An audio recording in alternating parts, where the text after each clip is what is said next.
Hey, lovelies. Welcome to Mindset Monday. My name is Afton Porter, and I am the life coach with style. And I go live on Mondays and Fridays. On Mondays, I do Monday Mindset.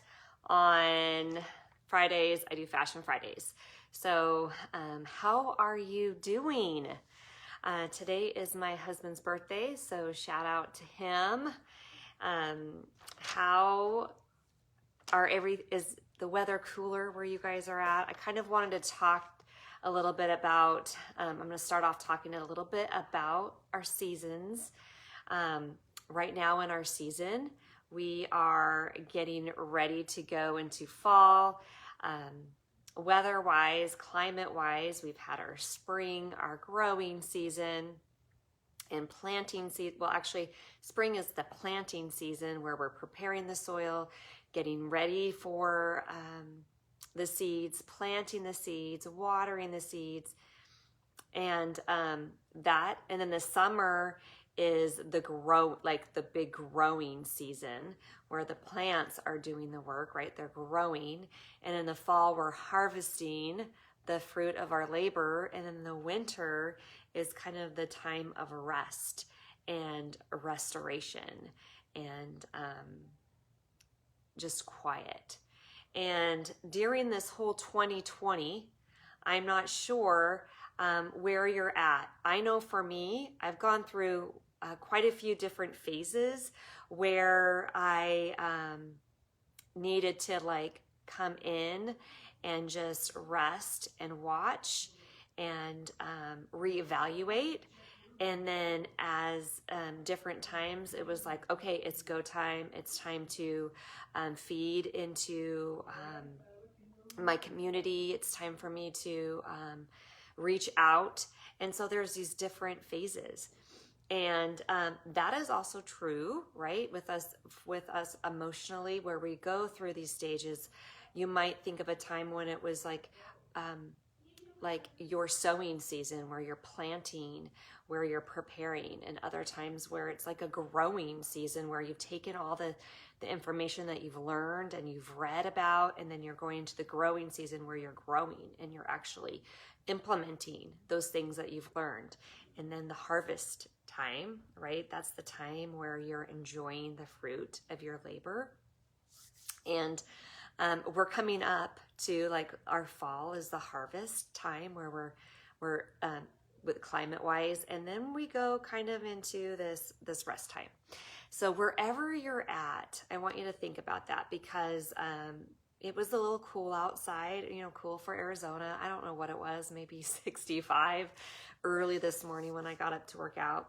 And it just had this crisp feeling in the air, which we don't get very often here. And it was just this really nice kind of cozy. And it was really tempting, right, to get your hot drink and to cozy up and to cuddle in and to settle in. And that's a nice, comfortable place to be, right? So cozy and nice. And when we cozy in, it's hard to release from that and to get up and to go to what we need to do next. It reminds me of the winter times when my kids will come into bed with me and just kind of snuggle, and it's just so hard to get up in the morning, because you're just in that cozy spot, and we're just kind of in a comfortable situation where we don't want to get out. Well, it's kind of like that too emotionally. We're just comfortable in what we're doing. We're comfortable in our routines, and we don't really want to break free from those positions. And so this is for those who are not in the rest season. And if that's you, that's great. But this message is for those who are ready to do more, ready to break free, ready to go after something, okay? Because we need to respect when it's time to rest and when it's time to do more, okay? Because we need to honor what our bodies are telling us, because that's a lot of when illness comes, we're doing too much, and then we'll start to get sick. But for today, I wanted to talk about how to grow our self-confidence. And because you might be, if you're in a point where you need to grow your self-confidence, you're probably in a place of comfort where you're just really super comfortable and safe, and you're not, it's like scary to break out of that comfort place because comfort is comfortable and comfort feels very safe, and we want to stay there. But you can't grow in that comfortable place. In order to grow, you're going to have to stretch. You're going to have to be willing to get uncomfortable, and you're going to have to be willing to, when you watch a seed push through the soil, it's actually fascinating. It is not this, you know, what we see looks very easy, but if you actually watch like in fast motion, how hard those plants are working to push through the soil and up and out and to grow, it's going to take a lot of energy. And that's kind of like how we are with our self-confidence. You're going to have to grow. No one's going to see it. Okay. It's under the ground. It's under the surface. No one's going to see you growing your self-confidence, but there's going to be a lot of work going on. Okay. And so I know last week I had your homework was to write down those things that you had accomplished, write down those things that you feel comfortable with, and to look over those. And I wanted you to review those every morning so that you could be reminded of those things that you do well at, and then be reminded of those things that you feel comfortable with, because I guarantee that you can do more than you feel like you can. So many people will say, but I'm not good at anything. That's why other people look so much more confident. And the truth is, you are good at things. Whether or not you're really good at meal planning, or you're really good at taking care of your children, or you're really good at getting all what you need at the grocery store really quick, or you're really good at keeping things organized, or you're good at noticing when someone needs help. Okay? There's things that you are really good at. And I want you to acknowledge that, because you don't need to go and read these lists off to anyone or go tell anybody about it. These are just for you to acknowledge what the gifts that you have and what you're good at, because you need to know where you're starting from. Because how I'm going to ask you to grow your confidence is going to step you into an uncomfortable situation. And you're not going to grow your self-confidence by doing everything that you've been doing. You cannot do the same thing and expect something else to happen, right? If we want growth to happen, we're going to have to go outside of our comfort zone and leave that space that we are comfortable in. So I wanted you to have that list last week, to look at that, to refer to it, and make note of why you are good at those things. And just acknowledge those to yourself, okay? So with your list at hand, you're going to go to the next phase. A lot of times people, I've talked about that self-confidence comes from a feeling of knowing what you can do, or a feeling that you can do something. So when you are reading these lists, it's reminding you of the feelings that you have when you can accomplish those things. So it's important to have those near you. All right, so the next thing is, sometimes if you pick your goal that you have in mind is so far off, right? It's just so far that you can't imagine yourself doing it, and you don't have self-confidence in that. So the way that I coach my clients is that I have them pick something that's going to stretch them, that's towards their goal, but not such a big leap. Because like doing a live video for you guys, I do this often, but to imagine speaking in front of millions and millions of people scares the socks off me, okay? Could I do it? Yeah, I mean, I would totally do it, right? I would do it, but it would be super duper scary. I would be really, really, really nervous. But before I speak in front of millions of people, wouldn't it be nice to speak in front of maybe 5,000, and then working your way up before you get to the 1 million.